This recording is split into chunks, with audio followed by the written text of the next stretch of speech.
السلام علیکم ورحمۃ اللہ وبرکاتہ۔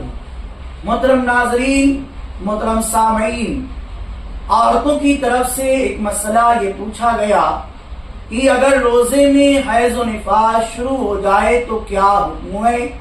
آئیے اس کا جواب سنتے ہیں۔ روزے کی حالت میں حیض و نفاس شروع ہو گیا تو روزہ جاتا رہا، اس کی قضا رکھی۔